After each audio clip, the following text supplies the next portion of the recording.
Hi dears, അസ്സലാമു അലൈക്കും, welcome back. അപ്പോൾ ഇന്ന് ഞാൻ വന്നിട്ടുള്ളത് ഒരു കംപ്ലീറ്റ് ഡേ വ്ളോഗായിട്ടാണ് കേട്ടോ. അതായത് രാവിലെ മുതൽ രാത്രി വരെയുള്ള എല്ലാ കാര്യങ്ങളും ഇൻക്ലൂഡ് ആക്കിയിട്ടുണ്ട്.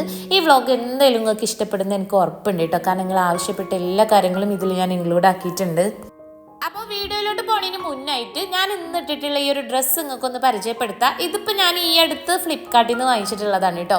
ഇത് ഒരു കുർത്തി പലാസോ സെറ്റാണ്. മെറ്റീരിയൽ വന്നിട്ട് വിസ്കോസ് റയോൺ ആണ് കേട്ടോ. നല്ല കംഫർട്ടബിൾ വിയർ ആണ്, എനിക്ക് ഭയങ്കര ഇഷ്ടമായി. അപ്പോൾ നിങ്ങൾക്കും കൂടി ഒന്ന് കാണിക്കാമെന്ന് വിചാരിച്ചു. പിന്നെ ഇതിൻ്റെ പ്രൈസും കുറവായിട്ടാണ് കേട്ടോ എനിക്ക് തോന്നിയത്, കാരണം ഇതിൻ്റെ പലാസോ പാൻറ്റും ഉണ്ട്, കുർത്തി ഉണ്ട്, രണ്ടിനും കൂടെ 589 അങ്ങനെ കണ്ടാണ് കേട്ടോ പ്രൈസ് വരുന്നത്. പിന്നെ ഇത് നമുക്ക് ഡെയിലി യൂസിനാണെങ്കിലും അതല്ല ജസ്റ്റ് ഒന്ന് പുറത്തു പോകാനും ഒക്കെ ഉപയോഗിക്കാം. ഞാനിതിൻ്റെ എക്സൽ സൈസ് ആണ് വാങ്ങിച്ചിട്ടുണ്ടായിരുന്നത്. മീഡിയം, ലാർജും, എക്സലും ഡബിൾ എക്സലും അവൈലബിൾ ആണ്. അപ്പോൾ നിങ്ങൾക്ക് വാങ്ങിക്കാൻ താല്പര്യം ഉണ്ടെങ്കിൽ ഞാൻ ഈ ഒരു പ്രൊഡക്റ്റിൻ്റെ ലിങ്ക് ടാഗ് ചെയ്ത് കൊടുക്കാം. ഇനി നമുക്ക് ഇന്നത്തെ കലാപരിപാടികൾ സ്റ്റാർട്ട് ചെയ്യാം. രാവിലെ തന്നെ ഞാൻ ബീഫിന് വിളിച്ചു പറഞ്ഞിട്ടുണ്ടായിരുന്നു. അപ്പോൾ ബീഫ് എത്തിയിട്ടുണ്ട് കേട്ടോ. അപ്പോൾ ഇന്ന് ഞാൻ ബ്രേക്ക്ഫാസ്റ്റിന് സ്പെഷ്യലായിട്ട് പുട്ടുപൊടി വെച്ചിട്ടുള്ള നെയ്പ്പത്തലും ബീഫ് വരട്ടും വന്നിട്ട് ഉണ്ടാക്കുന്നത്. രണ്ടിൻ്റെ റെസിപ്പി ഞാൻ കാണിക്കുന്നുണ്ട്. അപ്പോൾ നെയ്പ്പത്തൽ ഉണ്ടാക്കാൻ വേണ്ടിയിട്ട് ഞാൻ പുട്ടുപൊടി ഒന്ന് അളന്നെടുക്കുകയാണ്. ഞാനിവിടെ ഈ ഒരു ഗ്ലാസ്സിന് 1.5 ഗ്ലാസ് പുട്ടുപൊടിയാണ് കേട്ടോ എടുത്തിട്ടുണ്ടായിരുന്നത്. ഇനി ഈ പുട്ടുപൊടി നല്ല തിളച്ച വെള്ളം ഒഴിച്ചൊന്ന് കുഴച്ചെടുക്കണം. അപ്പോൾ അതിനായിട്ട് ഞാനിവിടെ കെറ്റലിലോട്ട് ഈ ഒരു ഗ്ലാസ്സിനല്ലേ നമ്മൾ പൊടി അളന്നെടുത്തത്, അപ്പോൾ ആ ഗ്ലാസ്സിന് തന്നെ 1.5 ഗ്ലാസ് പൊടിക്ക് ഞാനൊരു 3 ഗ്ലാസ് വെള്ളം തിളപ്പിച്ചെടുക്കുന്നുണ്ട്. 1 ഗ്ലാസ് പുട്ടുപൊടിക്ക് 2 ഗ്ലാസ് വെള്ളമാണ് കേട്ടോ അളവ്. ഇനി ഈ മാവ് കുഴച്ചെടുക്കുമ്പോൾ അതിലോട്ട് തേങ്ങയും വലിയ ജീരകവും ചെറിയ ഉള്ളിയും കൂടെ ഒന്ന് ചതച്ചെടുത്തത് ചേർത്ത് വേണം കുഴച്ചെടുക്കാൻ. അപ്പോൾ ഞാനിവിടെ ഒരു കപ്പ് തേങ്ങ ചിരവിയത് എടുത്തിട്ടുണ്ട്. അതിലോട്ട് ഒരു 1.5 ടീസ്പൂണ് വലിയ ജീരകം, ഒരു 6-7 അല്ലി ചെറിയ ഉള്ളി ഇട്ടിട്ട് നല്ലപോലെ ഒന്ന് ഒതുക്കിയെടുക്കുകയാണ്. ഇനി ഈ പുട്ടുപൊടിയിലോട്ട് ആവശ്യത്തിനുള്ള ഉപ്പിട്ടിട്ട് ഈ 3 ഗ്ലാസ് തിളച്ച വെള്ളം ഉണ്ടല്ലോ അതും കൂടി ഒഴിച്ചു കൊടുക്കുക. പിന്നെ പ്രത്യേകം ശ്രദ്ധിക്കുക, നമ്മൾ പുട്ടുപൊടി എടുക്കുമ്പോൾ നല്ല തരിയോട് കൂടിയിട്ടുള്ള പുട്ടുപൊടി വന്നിട്ട് എടുക്കാൻ. വാൾ പ്രിന്റ് ഞാൻ മീഷോന്ന് വാങ്ങിച്ചിട്ടുള്ളതായിരുന്നു കേട്ടോ. ഇത് ഞാൻ കുറച്ച് കാലം മുമ്പേ വാങ്ങിച്ചതായിരുന്നു. ഇതിൻ്റെ പ്രൈസ് അന്ന് വന്നിട്ട് ഏകദേശം 150 രൂപയായിരുന്നു കേട്ടോ. ഇതിൻ്റെ ബാക്ക് സൈഡിൽ ഇങ്ങനെ 2 സൈഡ് ടാപ്പൊക്കെ ആയിട്ട്. അപ്പോൾ കിച്ചണിൽ ഈ ഒരു ചുമരിൽ ഞാൻ ഇത് ഒട്ടിച്ച് വെക്കാമെന്ന് വിചാരിക്കുകയാണ്. ഇത് ഞാൻ മുകളിലത്തെ ബെഡ്റൂം മേക്ക് ഓവർ ചെയ്തപ്പോൾ അവിടെ ഒട്ടിക്കാമെന്ന് വിചാരിച്ച് വാങ്ങിച്ചതായിരുന്നു കേട്ടോ. പിന്നെ അവിടെ വേറെ ഒരെണ്ണം കിട്ടിയപ്പോൾ അത് ഒട്ടിച്ചു. അപ്പോൾ ഏതായാലും ഇത് ഇങ്ങനെ ഫ്രീ ആയി കിടക്കില്ലേ.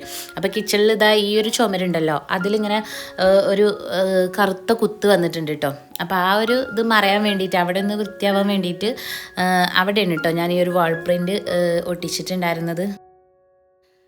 അപ്പോഴേക്കും നമ്മൾ നേരത്തെ തിളച്ച വെള്ളം ഒഴിച്ച് കുതിരാൻ വെച്ചിട്ടുണ്ടായിരുന്ന പുട്ടുപൊടിയൊക്കെ നല്ലപോലെ കുതിർന്ന് വന്നിട്ടുണ്ട്. ഇനി ഇതിലോട്ട് നമ്മൾ അരച്ചെടുത്തിട്ടുള്ള തേങ്ങ അരപ്പും കൂടെ ചേർത്ത് കൊടുക്കുക. വെള്ളമൊന്നും ചേർക്കാണ്ട് ജസ്റ്റ് ഒന്ന് മിക്സിയുടെ ജാറിൽ ഒതുക്കി എടുത്തിട്ടുള്ളതാണ് കേട്ടോ. ബീഫ് നേരത്തെ കൊടുന്ന് അങ്ങനെ വെച്ചതായിരുന്നു. അപ്പോൾ അതിൽ നിന്ന് ഞാൻ ഇപ്പോഴത്തേക്കുള്ളതൊന്ന് കട്ട് ചെയ്തെടുക്കാൻ കേട്ടോ. ബാക്കിയുള്ള ബീഫ് വെച്ചിട്ട് ഞാൻ ഇന്ന് ലഞ്ചിന് സ്പെഷ്യലായിട്ട് യക്കിനി റൈസ് ഉണ്ടാക്കുന്നുണ്ട്. അപ്പോൾ അതിൽ നിന്ന് കുറച്ച് മാത്രമേ ഞാൻ ഇപ്പോൾ എടുക്കണുള്ളൂ കേട്ടോ. ഇനി ഇതാ തേങ്ങ ചേർത്ത് കൊടുത്തതിന് ശേഷം ഈ മാവ് നല്ലപോലെ കൈവച്ചൊന്ന് കുഴച്ച് മിക്സ് ചെയ്തെടുക്കുക. കൂടെ ഞാൻ ഒരല്പം മിൽമ നെയ്യും കൂടെ ചേർത്തിട്ട് ആണ് കേട്ടോ കുഴച്ചെടുക്കുന്നത്.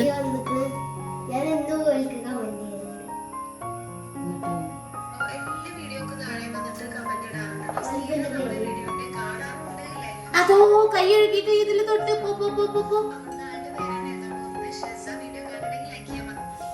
അനുക്കുട്ടി എപ്പോഴും ഒരു പേജിലെ വീഡിയോ കണ്ടിട്ട് കമൻറ്റ് ചെയ്യാറുണ്ട് കേട്ടോ. അപ്പോൾ അവരതിൽ ഓളുടെ പേര് മെൻഷൻ ചെയ്തപ്പോൾ ഭയങ്കര ഹാപ്പി ആയിട്ടോ അത് കൊടുന്ന് കാണിച്ചു തരുന്നു. അപ്പോൾ അതാ ഈ മാവ് തേങ്ങയും കൂടെ ചേർത്തിട്ട് ഞാൻ നല്ല പോലെ ഒന്ന് കുഴച്ചെടുത്തിട്ടുണ്ട്. ഇനി ഇതൊന്ന് പരത്തിയെടുക്കാൻ വേണ്ടിയിട്ട് ആദ്യം ഞാൻ പത്തിരി പ്രസ്സിലൊന്ന് ട്രൈ ചെയ്ത് നോക്കിയിട്ടോ. അത് ഭയങ്കര ഫ്ലോപ്പ് ആയിരുന്നു. അപ്പോൾ അത് നിങ്ങൾക്കൊന്ന് കാണിച്ചു തരാൻ വേണ്ടിയിട്ടാണ് കേട്ടോ ഞാനിത് ഇങ്ങനെ തന്നെ വെക്കുന്നത്. നമ്മൾ കവറൊക്കെ എടുക്കാനുള്ള ഒരു മടി കൊണ്ട് പത്തിരി പ്രസ്സിൽ അമർത്തിയിടാമെന്ന് വിചാരിക്കും. പക്ഷെ അത് ഇങ്ങനെ നേരെ കിട്ടൂല കേട്ടോ, ആ പ്രസ്സിൽ നിന്ന് കിട്ടൂല. പക്ഷെ അതേസമയം നമ്മൾ കവർ വെച്ചിട്ട് ഒന്ന് പ്രസ് ചെയ്തെടുക്കുകയാണെന്നുണ്ടെങ്കിൽ നല്ല അടിപൊളിയായിട്ട് കിട്ടും. ഇത്രയും എഫേർട്ടും ഇല്ല കേട്ടോ.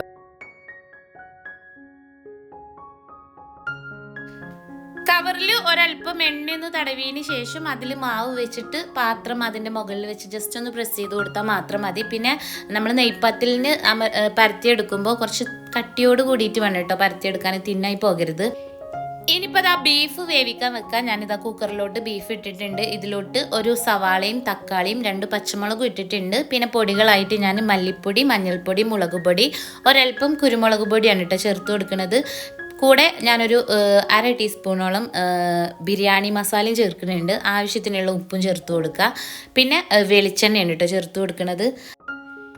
ഇനി കൈവച്ച് നന്നായിട്ട് കുഴച്ചൊന്ന് മിക്സ് ചെയ്തെടുക്കുക. അപ്പോഴാണ് കേട്ടോ ഞാനൊരു കാര്യം വിട്ടുപോയത് ഓർമ്മ വന്നത്. ഞാൻ ഇഞ്ചിയും വെളുത്തുള്ളിയും ചതച്ചത് ചേർത്തിട്ടില്ല, അതും ഒരല്പം ചേർത്തിട്ടുണ്ട്. പിന്നെ അതാ ഒരു അല്പം കറിവേപ്പിലയും ഒരു അര കപ്പല്ല 1/4 കപ്പ് വെള്ളമാണ് കേട്ടോ. ഇനിയിപ്പോൾ വെള്ളം കുറഞ്ഞു പോയാലോ എന്നുള്ളതുകൊണ്ട് കുറച്ച് വെള്ളം കൂടെ ചേർത്തിട്ടുണ്ട്. എന്നിട്ട് എല്ലാം കൂടെ മിക്സ് ചെയ്ത് കുക്കർ മൂടി വെച്ചിട്ട് നമുക്കിതൊന്ന് വേവിച്ചെടുക്കാം. ഇനി നേരത്തെ പരത്തി വെച്ചിട്ടുള്ള നെയ്പ്പത്തൽ ഓരോന്നും എണ്ണയിലിട്ടിട്ട് ഫ്രൈ ആക്കി എടുക്കുക. അപ്പോൾ ഞാൻ ഈ ഒരു നെയ്പ്പത്തൽ ഉണ്ടാക്കിയപ്പോൾ എനിക്ക് നല്ലപോലെ പൊങ്ങി വന്നിട്ടില്ല കേട്ടോ. ചിലതൊക്കെ ഉള്ളൂ, അതായത് എന്നാലും അങ്ങനെ അടിപൊളിയായിട്ട് പൊങ്ങി കിട്ടിയിട്ടുണ്ടായിരുന്നില്ല.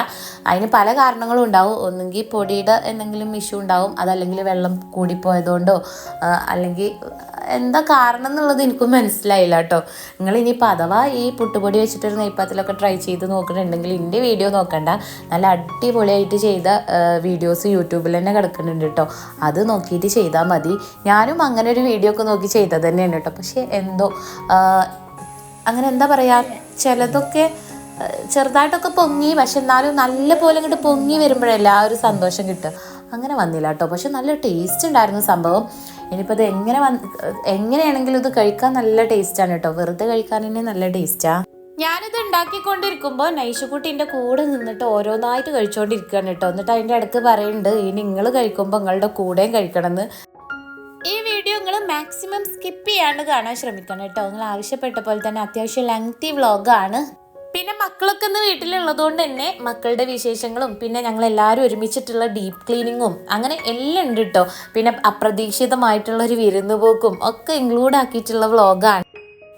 സാധാരണ ഞങ്ങൾ 4 പേരും 3 നേരങ്ങളിലായിട്ടാണ് കേട്ടോ ബ്രേക്ക്ഫാസ്റ്റ് കഴിക്കാനിരിക്കുക. സോനുവിന് നേരത്തെ ക്ലാസ് ഉള്ളതുകൊണ്ട് ഓന് രാവിലെ കഴിച്ചു പോകും. പിന്നെ അനുവും നെയ്ഷും കഴിക്കും. അവരൊക്കെ പോയതിന് ശേഷം പിന്നെ ഞാനും ഒറ്റയ്ക്കിരുന്ന് കഴിക്കും. ഇങ്ങനെ മക്കൾ വീട്ടിലുള്ള ദിവസം എല്ലാവരും കൂടി ഒരുമിച്ചിരുന്ന് ബ്രേക്ക്ഫാസ്റ്റും ലഞ്ചൊക്കെ കഴിക്കുമ്പോൾ ഒരു പ്രത്യേക ഫീലാണ് കേട്ടോ.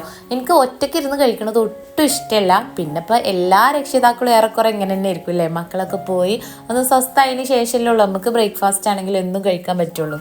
ആൺകുട്ടി ഇന്നിപ്പോൾ എൻ്റെ ഡ്രസ്സിൽ കയറി കൂടിയിട്ടുണ്ട് കേട്ടോ. നൈഷുക്കുട്ടിയുടെ ഇപ്പോൾ എത്രാമത്തെ ഊഴാന്ന് ഓൾക്ക് തന്നെ അറിയില്ല. ഓളത് ഞാൻ ചുട്ടുകൊണ്ടിരിക്കുമ്പോഴേ കഴിച്ചുകൊണ്ടിരിക്കുകയാണ് കേട്ടോ. നല്ല ഇഷ്ടമായിക്കണം ഓൾക്കത്.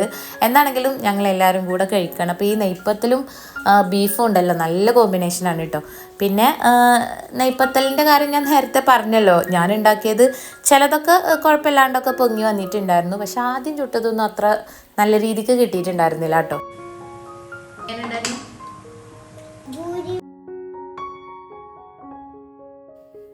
ഇന്നിപ്പോൾ വീക്കെൻഡ് ആയതുകൊണ്ട് തന്നെ എല്ലാവരും വീട്ടിലുണ്ട്. അപ്പം ഞാൻ മക്കൾക്ക് ഓരോരുത്തർക്കും ഓരോ ജോലി സ്പ്ലിറ്റ് ചെയ്ത് കൊടുത്തിക്കാണ് കേട്ടോ. ഞാൻ ഇപ്പോൾ മുമ്പത്തെ പോലെ അല്ലല്ലോ, ഞാനും അവരെ പോലെ പഠിക്കാൻ പോണേക്കൊണ്ട് എനിക്കും ഒഴിവ് സമയങ്ങളൊക്കെ കിട്ടൽ വളരെ കുറവാണ്. ഉള്ള ടൈമാണെങ്കിൽ ഒരുപാട് കാര്യങ്ങൾ ചെയ്യാനും ഉണ്ട്. അപ്പം ഞാൻ കുട്ടികളുടെ അടുത്ത് പറഞ്ഞിരുന്നു കേട്ടോ, വീക്കെൻഡിൽ നിങ്ങൾ എന്നെ ഹെൽപ്പ് ചെയ്യണം എന്നുള്ളത്. എന്നിട്ട് ഓരോരുത്തർക്കും ഓരോ ചെറിയ ചെറിയ പണി എല്ലാവരും കൂടി എടുക്കുകയാണെന്നുണ്ടെങ്കിൽ എനിക്ക് ജോലിഭാരം കുറയുമല്ലോ. പിന്നെ ഡെയിലി ക്ലാസ്സും കാര്യങ്ങളൊക്കെ ആയതുകൊണ്ട് എനിക്ക് പഴയ പോലെ വീടിൻ്റെ ക്ലീനിങ്ങും കാര്യങ്ങളൊന്നും ചെയ്യാൻ പറ്റണമില്ല. അപ്പോൾ ഈ ഒരു ഒഴിവ് ദിവസങ്ങളിലാണ് കേട്ടോ ഞാൻ കാര്യമായിട്ട് എല്ലായിടത്തും ഒന്ന് എത്തുക. മാക്സിമം എല്ലായിടത്തും എത്താൻ ശ്രമിക്കും. പിന്നെ ഈ ആഴ്ച എത്താൻ പറ്റാത്തടത്തൊക്കെ അടുത്ത ആഴ്ച എത്തിപ്പിക്കും. അങ്ങനെയൊക്കെയാണ് കേട്ടോ ഇപ്പോഴത്തെ ഒരു ലൈഫ് പോണത്. എന്നാലും അൽഹംദുലില്ലാ ഞാൻ ഈ ഒരു ബിസി ലൈഫ് എൻജോയ് ചെയ്യുന്നുണ്ട്. എനിക്കൊന്നും ചെയ്യാണ്ടിരിക്കണേക്കാൾ എത്രയോ ഇഷ്ടമാണ് കേട്ടോ. എന്തെങ്കിലുമൊക്കെ നമ്മൾ ചെയ്യുന്നുണ്ട് എന്ന് തോന്നുമ്പോൾ കിട്ടുന്ന ആ ഒരു സന്തോഷവും കോൺഫിഡൻസും അത് വേറെ തന്നെയല്ലേ. മുമ്പ് നമ്മുടെ വീടിൻ്റെ മുമ്പിൽ ഉപ്പ കുറേ മരങ്ങൾ നട്ടിട്ടുണ്ടായിരുന്നില്ലേ, കുറേ മുന്നുള്ള വ്ളോഗിൽ ഞാൻ അതൊക്കെ ഷെയർ ആക്കിയിട്ടുണ്ടായിരുന്നു. അപ്പോൾ ആ മരങ്ങളൊക്കെ ഇപ്പോൾ നന്നായിട്ട് വളർന്ന് പൂവും കായൊക്കെ ആയിട്ടുണ്ട് കേട്ടോ. അന്ന് നട്ട ചെമ്പക്കൊക്കെ ഇപ്പോൾ നല്ലപോലെ വളർന്ന് അതിൽ ഒരുപാട് പൂക്കൾ ഉണ്ടായിട്ടുണ്ട് കേട്ടോ. നല്ല സ്മെല്ലാണ്. നമ്മുടെ വീടിൻ്റെ മുമ്പിൽ കൂടെ ഒരാൾ പോയി കഴിഞ്ഞാൽ തന്നെ ഭയങ്കര ആ ഒരു ചെമ്പകത്തിൻ്റെ സ്മെല്ലുണ്ടാവില്ലേ. ഇപ്പോൾ ഈ മരങ്ങളൊക്കെ ഇങ്ങനെ കാണുമ്പോൾ ഉപ്പാനെ ഓർക്കാനും ഇപ്പോൾ ഒരുപാട് നല്ല ഓർമ്മകൾ തന്ന പോലെ ഒരുപാട് ചെയ്തു വെച്ചിട്ടാണ് കേട്ടോ ഉപ്പ ഈ ഭൂമിയിൽ നിന്ന് പോയിട്ടുണ്ടായിരുന്നത്. എനിക്ക് എപ്പോഴും എല്ലാ വീഡിയോയിലും തന്നെ ഉപ്പാനെ പറ്റി എന്തെങ്കിലും ഒന്ന് പറഞ്ഞിട്ടില്ലെങ്കിൽ ഒരു സമാധാനം ഉണ്ടാവില്ല കേട്ടോ. നിങ്ങൾ ഉപ്പാക്ക് വേണ്ടി ദുആ ചെയ്യണേ. ഇനി അടുത്ത അടുത്തത് ലഞ്ചിൻ്റെ പ്രിപ്പറേഷൻസ് ആണ്. അപ്പോൾ ഇന്നിപ്പോൾ വീക്കെൻഡ് ആയതുകൊണ്ട് മക്കളൊക്കെ വീട്ടിലുള്ളതുകൊണ്ട് സ്പെഷ്യലായിട്ട് ഞാൻ അവർക്ക് ഒരു ബീഫ് യക്നി പുലാവ് റെഡിയാക്കി കൊടുത്തിട്ടുണ്ടായിരുന്നു. ഞാൻ ഇത് ഫസ്റ്റ് ടൈം ട്രൈ ചെയ്ത് നോക്കാൻ കേട്ടോ. അടിപൊളി ടേസ്റ്റ് ആയിരുന്നു കേട്ടോ കഴിക്കാൻ. നല്ല ഇഷ്ടമായി ഞങ്ങൾക്ക് എല്ലാവർക്കും. അപ്പോൾ ഇതിൻ്റെ ഡീറ്റെയിൽഡ് റെസിപ്പി ഞാൻ ഈ വ്ളോഗിൽ ഷെയർ ആക്കണില്ല. അത് മാത്രമായിട്ട് ഞാൻ നെക്സ്റ്റ് വീഡിയോ ചെയ്യാം കേട്ടോ. കാരണം വ്ളോഗിലായി കഴിഞ്ഞാൽ പിന്നെ നിങ്ങൾക്ക് അത് കിട്ടാനൊക്കെ പ്രയാസമായിരിക്കും. ഈ വ്ളോഗ് ഒരുപാട് ലെങ്തി വീഡിയോ അല്ല. അപ്പോൾ അതിൻ്റെ ഇടയിലൊക്കെ ആകുമ്പോഴേ എവിടെ റെസിപ്പിന്ന് തപ്പിയെടുക്കാൻ പ്രയാസമായിരിക്കും. കോഴിയമ്മക്ക് മുട്ട കുറവായതുകൊണ്ട് ഞാൻ സോനുവിൻ്റെ അടുത്ത് കുറച്ച് മുട്ട വാങ്ങിച്ച് വരാൻ പറഞ്ഞിട്ടുണ്ടായിരുന്നു. അപ്പോൾ ഇതാ മുട്ട എത്തിയിട്ടുണ്ട്. ഇനി ഇതൊന്ന് ഫില്ലാക്കട്ടെ കേട്ടോ. അപ്പോൾ ഈ ഒരു കോഴിയമ്മ ഞാൻ എവിടെ നിന്ന് വാങ്ങിച്ചെന്ന് കുറേ കൂട്ടുകാർ ചോദിച്ചിട്ടുണ്ടായിരുന്നു. ഇത് ഞാൻ ആമസോണിൽ നിന്ന് വാങ്ങിച്ചതാണ് കേട്ടോ. ഇതിപ്പോൾ സ്റ്റോക്ക് ഉണ്ടോ എന്നുള്ളത് എനിക്കറിയില്ല. ആമസോണിൽ നിന്നാണ് വാങ്ങിച്ചത്. ഈ ഒരു യക്നി പുലാവ് മുന്നേ ട്രൈ ചെയ്ത് നോക്കിയവർ ആരെങ്കിലും വീഡിയോ കാണുന്നുണ്ടെങ്കിൽ നിങ്ങളുടെ അഭിപ്രായം താഴെ കമൻറ്റ് ബോക്സിലൊന്ന് അറിയിക്കണം കേട്ടോ. അങ്ങനെ മക്കൾ ഇവിടെ അവരുടേതായ ലോകത്ത് ഫുൾ തിരക്കിലാണ് കേട്ടോ. അവരവിടെ ജേണലും കാര്യങ്ങളൊക്കെ ഉണ്ടാക്കിക്കൊണ്ടിരിക്കുക. എന്തൊക്കെ കളറിങ്ങും ബൈൻഡിങ്ങും ഒക്കെ ഉണ്ട്. സ്കൂൾ പഠിക്കാനൊന്നും ഇല്ലാന്നുണ്ടെങ്കിൽ മക്കൾ ഫുൾ ടൈം ഫോണിൽ കുത്തിക്കൊണ്ടിരിക്കും. അപ്പോൾ അതിൽ നിന്നൊന്ന് അവരെ രക്ഷപ്പെടുത്താൻ വേണ്ടിയിട്ട് ഞാൻ ചെയ്യുന്ന ഒരു കാര്യമാണ് കേട്ടോ. അവർക്ക് ഇഷ്ടപ്പെട്ട എന്തെങ്കിലും ഒരു കാര്യത്തിൽ അവരെ എൻഗേജ്ഡ് ആക്കുക എന്നുള്ളത്. അപ്പോൾ ഇവിടെ മക്കൾക്ക് പെയിൻറ്റിങ് അതേപോലെ ഈ ജേണലൊക്കെ ചെയ്യാൻ ഭയങ്കര ഇഷ്ടമാണ് കേട്ടോ. അപ്പോൾ അവരെന്നെ എന്തെങ്കിലും കുഞ്ഞു കുഞ്ഞു സ്റ്റിക്കേഴ്സും കാര്യങ്ങളൊക്കെ അവരുടേതായ രീതിയിൽ ഉണ്ടാക്കിയെടുക്കും. പിന്നെ ഇതാ ഈ നൈഷുക്കുട്ടി കാണിക്കുന്നത് അവൾ ചെയ്ത ജേണലാണ് കേട്ടോ. അവളും അവളുടേതായ രീതിയിൽ കുറച്ച് ജേണലൊക്കെ ചെയ്ത് വെച്ചിട്ടുണ്ട്. ഇത് അനുക്കുട്ടി ചെയ്തതാണ് കേട്ടോ. ഇവരുടെ ജേണലിൽ മെയിനായിട്ട് ഒരു ഫോക്കസ് ചെയ്തിരിക്കുന്നത് അവർ കഴിച്ചിട്ടുള്ള ഫുഡ് ഐറ്റംസും മിഠായും കാര്യങ്ങളൊക്കെ. ഇത് അനുക്കുട്ടിയുടെ ബെസ്റ്റ് ഫ്രണ്ട്സ് ആണ് കേട്ടോ. അപ്പോൾ അവരുടെ ഫോട്ടോസൊക്കെ വരച്ചിട്ട് അവരെ കുറിച്ച് എഴുതി വെച്ചിരിക്കണം കേട്ടോ ആ ഒരു പേജിൽ.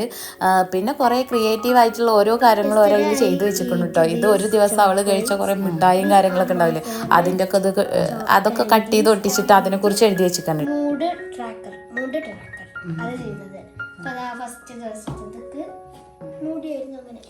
അനുകുട്ടി എന്ത് ചെയ്യുന്നുണ്ടോ അതൊക്കെ നൈഷുക്കുട്ടി ചെയ്യാൻ വേണ്ടി ശ്രമിക്കും അവളെ കൊണ്ട് കഴിയണ പോലെ. അപ്പോൾ അവർ ഈ ചെയ്തിട്ടുള്ള ജേണൽ ബുക്ക് ഉണ്ടല്ലോ, അതും ഞാൻ ഓൺലൈനായിട്ട് വാങ്ങിച്ചതാണ് കേട്ടോ. ആ ഒരു പ്രൊഡക്റ്റും ഞാൻ ടാഗ് ചെയ്ത് കൊടുക്കുക. കടയിലൊക്കെ ഓരോന്നിനും വില ചോദിച്ചപ്പോൾ നല്ല വില ഉണ്ടായിരുന്നു കേട്ടോ. പക്ഷേ ഓൺലൈനായിട്ട് വാങ്ങിച്ചപ്പോൾ അഫോർഡബിൾ പ്രൈസിൽ കിട്ടി. പ്രൈസ് എനിക്ക് കറക്റ്റ് ഓർമ്മയില്ല. അതിൽ ഇതാ ഈ ഒരു ബുക്കും പിന്നെ അതിൻ്റെ കൂടെ ഒരു പൗച്ചും, ആ പൗച്ചിൽ 5 ഐറ്റംസ് ഉണ്ടായിരുന്നു കേട്ടോ. അങ്ങനെ ഒരു മൊത്തത്തിൽ ഇങ്ങനെ ഒരു പാക്കേജ് ആയിട്ടാണ് ഉണ്ടായിരുന്നത്. ഞാനത് നോക്കട്ടെ, ഉണ്ടെങ്കിൽ അതിൻ്റെ പ്രൊഡക്റ്റും ടാഗ് ചെയ്ത് കൊടുക്കാം.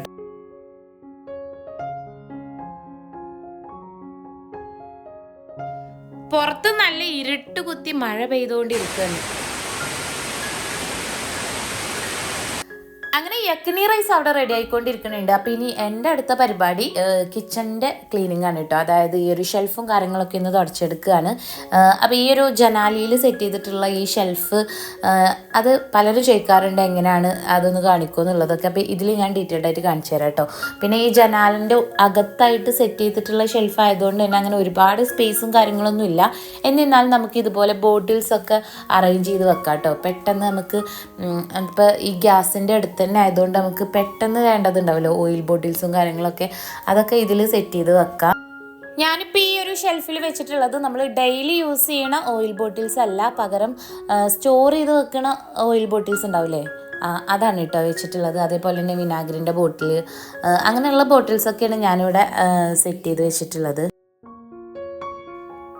ഇനി അടുത്ത ഷെൽഫിൽ ഞാൻ സ്റ്റോർ ചെയ്ത് വെച്ചിട്ടുള്ളത് മക്കൾ ഉപയോഗിക്കുന്ന വാട്ടർ ബോട്ടിൽസ് ആണ് കേട്ടോ. ഇതിപ്പോൾ ഇവർ ഈയിടെയായിട്ട് ഉപയോഗിക്കുന്ന കുറച്ച് വാട്ടർ ബോട്ടിൽസ് ആണ് ഞാൻ ഇവിടെ അറേഞ്ച് ചെയ്ത് വെച്ചിട്ടുള്ളത്.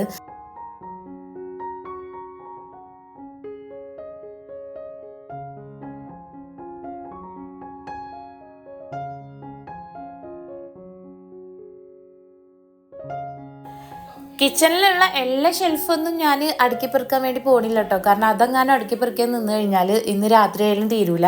എനിക്ക് എന്തെങ്കിലും ഒരു കാര്യം ചെയ്യുകയാണെന്നുണ്ടെങ്കിൽ അതതിൻ്റെ മട്ടത്തിലും വൃത്തിക്കൊക്കെ ചെയ്യണം. അപ്പോൾ പിന്നെ എല്ലായിടും തുടച്ചെത്തുമ്പോഴേക്കും ഇന്ന് രാത്രിയാവും. അതുകൊണ്ട് ഞാൻ അത്യാവശ്യം വേണ്ട ഭാഗങ്ങൾ മാത്രമേ ഉള്ളൂ കേട്ടോ ക്ലീൻ ചെയ്യണം. നമ്മൾ ഡെയിലി എപ്പോഴും ഇങ്ങനെ എടുക്കുകയും വെക്കുകയൊക്കെ ചെയ്യണ ഭാഗങ്ങൾ മാത്രം. പിന്നെ മുകളിലൊക്കെ നമ്മൾ സാധനങ്ങൾ സ്റ്റോർ ചെയ്ത് വെക്കണമല്ലേ, അപ്പം അതിലങ്ങനെ കാര്യമായിട്ട് പ്രശ്നങ്ങളൊന്നും ഇല്ല.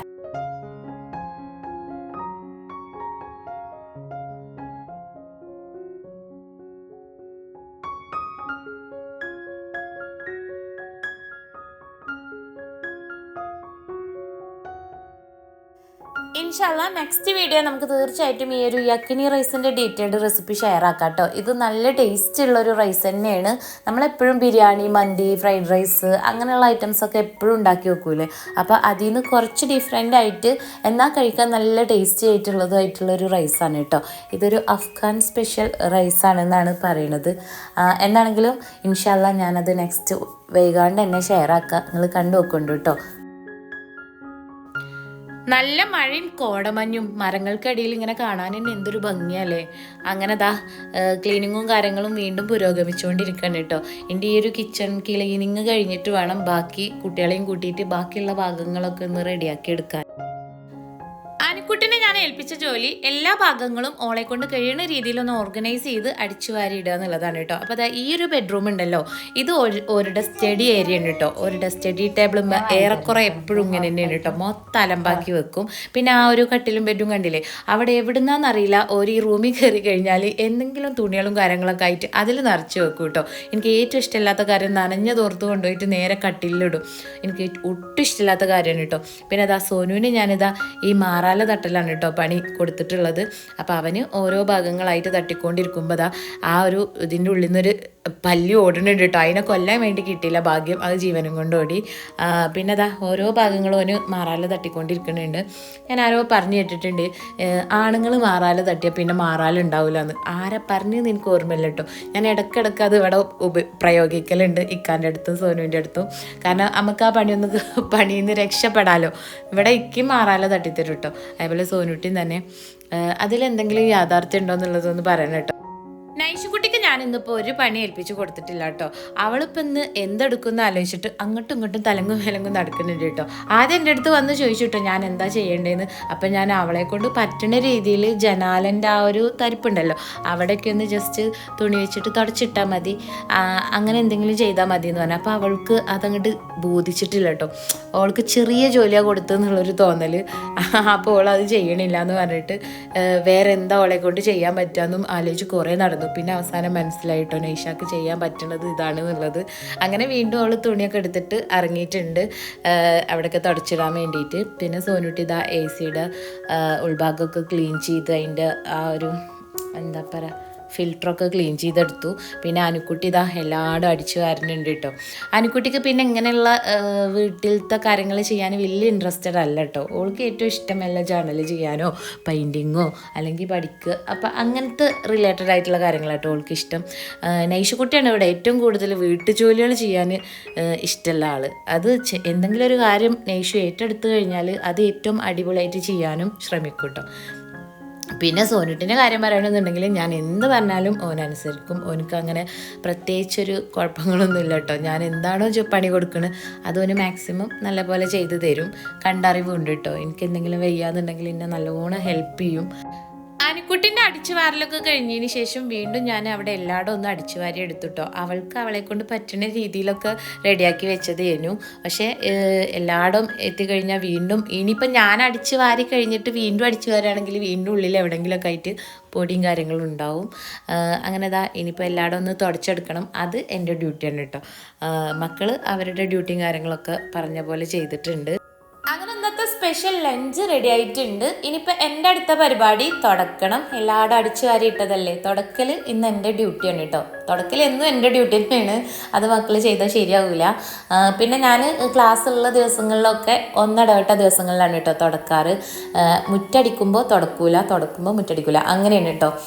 കാരണം എല്ലാം കൂടെ ചെയ്ത് പോകാനുള്ളൊരു ടൈം കിട്ടൂല. രാവിലെ മക്കളെ സ്കൂളിൽ വിടുമ്പോഴേക്കും 9 മണി ഏകദേശം ആവും.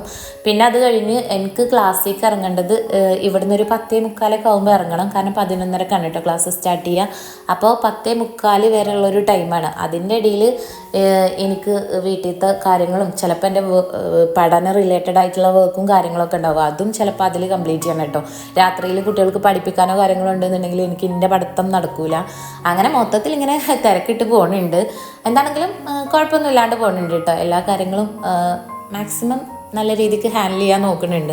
അങ്ങനെ ഇന്ന് ഞങ്ങൾ ലഞ്ചൊക്കെ കുറച്ച് വൈകിട്ടാണ് കേട്ടോ കഴിച്ചിട്ടുണ്ടായിരുന്നത്. അതിന് ശേഷമാണ് പിന്നെ കുളിയും നിസ്കാരമൊക്കെ കഴിഞ്ഞ് ഞങ്ങൾ കുറച്ച് സമയം റെസ്റ്റ് എടുത്ത് പിന്നെ വൈകിട്ട് സോനുട്ടി ഞങ്ങൾക്ക് അരിമണിയും ചായയും ഒക്കെ ഉണ്ടാക്കി തന്നു കേട്ടോ. അത് കഴിഞ്ഞ് രാത്രിയിൽ പിറ്റേ ദിവസം റെഡ് അലർട്ടാണെന്ന് പറഞ്ഞപ്പോൾ എൻ്റെ ഉമ്മി ഉപ്പി ഓടി വന്നിട്ടുണ്ടായിരുന്നു കേട്ടോ. ഞങ്ങൾ അങ്ങോട്ട് കൊണ്ടുപോകാൻ വേണ്ടിയിട്ട് ഒരു ഒഴിവ് കിട്ടാൻ വേണ്ടി കാത്തിരിക്കുന്നു ഉപ്പൊക്കെ. അങ്ങനെ കുറേ ആയി ഞങ്ങൾ അങ്ങനെ വീട്ടിൽ പോയി നിൽക്കാറില്ല, മക്കൾക്ക് മദ്രസും സ്കൂളും എൻ്റെ പഠനമൊക്കെ കാരണം കൊണ്ട്. അങ്ങനെ ഞങ്ങൾ അവരുടെ കൂടെ അങ്ങോട്ട് എൻ്റെ വീട്ടിലേക്ക് പോയിട്ടുണ്ടായിരുന്നു. അപ്പോൾ അതൊക്കെയാണ് കേട്ടോ ഇനിയിപ്പോൾ നിങ്ങൾ ബാക്ക്ഗ്രൗണ്ടിൽ കാണാം. പക്ഷേ അതിൻ്റെ കൂടെ എനിക്ക് നിങ്ങളുടെ അടുത്ത് വേറെ കുറച്ച് കാര്യങ്ങൾ ഷെയർ ചെയ്യാനുണ്ട്. അതുകൊണ്ട് ഞാൻ ഇതൊക്കെ ഇന്ന് ആദ്യം തന്നെ പറഞ്ഞത്. എൻ്റെ വീഡിയോ കണ്ടവരിൽ ഭൂരിഭാഗം ആളുകളും വീട്ടമ്മമാരായിരിക്കും. വീട്ടമ്മമാരെന്ന് പറയുമ്പോൾ വീട്, മക്കള്, ചുറ്റുപാടൊക്കെ ആയിട്ട് ഒതുങ്ങിക്കൂടി ജീവിക്കണം സാധാരണ വീട്ടമ്മമാർ. കാരണം എനിക്കറിയാം എൻ്റെ വീഡിയോ കാണണമെന്നുണ്ടെങ്കിൽ അത്യാവശ്യം ക്ഷമയും സമയവും ഒക്കെ ആവശ്യമാണെന്നുള്ളത്. ചിലർക്ക് ആ ഒരു ലൈഫ് സ്റ്റൈലിനോട് ഭയങ്കര സന്തോഷമായിരിക്കും, പൊരുത്തപ്പെട്ട് ജീവിക്കാൻ കഴിയും. കാരണം വീട്, മക്കള്, ചുറ്റുപാടൊക്കെ നല്ല രീതിയിൽ ഹാൻഡിൽ ചെയ്ത് മുന്നോട്ട് കൊണ്ടുപോകുക എന്ന് പറയുന്നത് അത്യാവശ്യം പണിയുള്ളൊരു ജോലി തന്നെയാണ് കേട്ടോ. അപ്പോൾ അതിൽ ഹാപ്പി ആയിട്ട് ജീവിക്കണവരുണ്ടെങ്കിൽ അൽഹംദുലില്ലാ നല്ലത്. അതല്ലാണ്ട് ചില മനുഷ്യരുണ്ട്, അതായത് ഒരുപാട് കഴിവും കാര്യങ്ങളൊക്കെ ഉണ്ടായിട്ടും ഒന്നും ചെയ്യാൻ പറ്റാണ്ട് വീട്ടിൽ ഒതുങ്ങിക്കൂടി ഡിപ്രസ്ഡ് ആയിട്ട് ജീവിക്കണവരുണ്ട്. എനിക്ക് അങ്ങനെയുള്ളവരോടാണ് കേട്ടോ പറയാനുള്ളത്. നിങ്ങളുടെ ഉള്ളിൽ കഴിവുകൾ ഉണ്ടെന്നുണ്ടെങ്കിൽ, നിങ്ങൾക്കത് തിരിച്ചറിയാൻ പറ്റുന്നുണ്ടെന്നുണ്ടെങ്കിൽ തീർച്ചയായിട്ടും മുന്നോട്ട് വരണം.